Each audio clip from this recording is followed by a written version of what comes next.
We're talking all things real estate and trying to offer something to the world. Today, I want to tell you that you can lose money as a real estate investor. I have made money over the years, and I have also lost money on some deals. And I want to tell you it's never good to lose money, but it is the best way to learn to become a better real estate investor.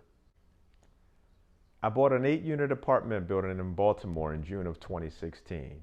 And based on the income and the expenses, I thought I negotiated a really good deal for myself. I knew the neighborhood very well, I thought, because I owned 2 other apartment buildings close by.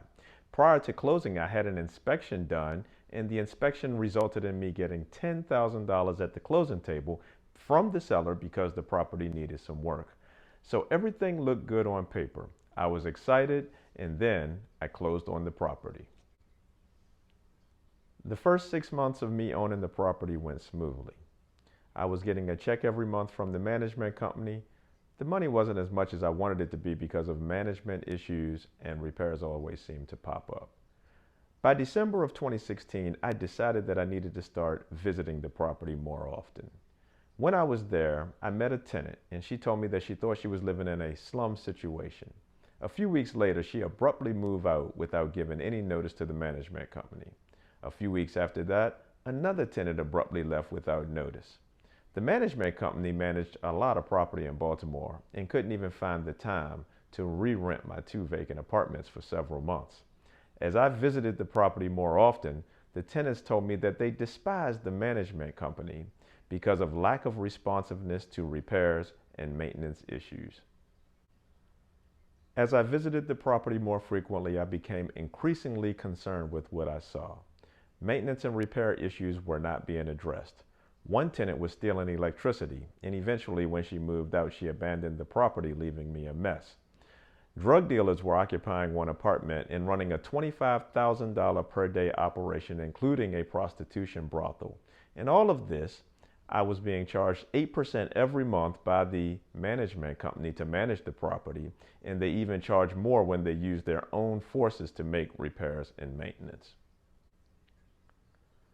I decided to end my relationship with the management company, number 1, to save money, and number 2, to attempt to stabilize what I thought had potential to be a great asset. I knew this project was going to take 100% of my time, energy, and effort.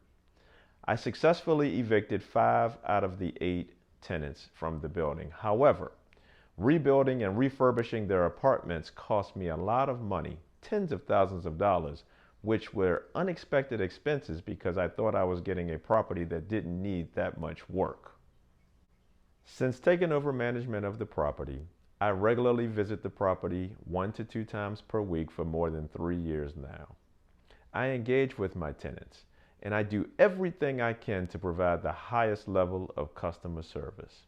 I regularly keep my maintenance crew in the building doing small jobs, even some jobs I do for the tenants for free. I also have hired one tenant to maintain the cleanliness of the interior common area and exterior premises. In summary, I've developed excellent relationships with every tenant in the building.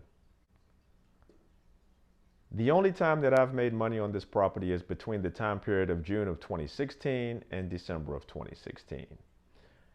Expenses have far exceeded rental income for years 2017, 18, 19, and 2020. For 2021, I do project to make money on this piece of real estate because my expenses are starting to rapidly decrease and my rental income is slowly increasing. This property has become my favorite piece of real estate because of what I've had to invest in it to stabilize it and bring in really good tenants who take care of the property. There's so many pieces of advice that I would offer to those of you who wish to buy apartment buildings. But the first is this: just because you're buying an apartment building, that does not mean you're going to make money.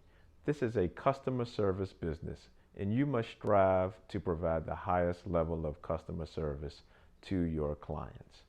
Number 2, conduct a property inspection and use the information to make an informed buying decision, okay? Always have contingencies in your contracts so that you can get out of a contract for any reason.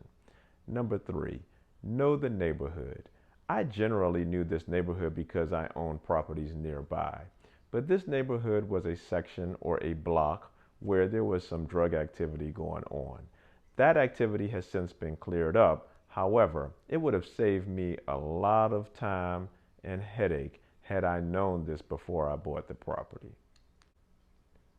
Number 4, interview the management companies who may manage your properties and know their reputation. The management company that I had was costing me a lot of money and they were not providing the highest level of customer service to my tenants.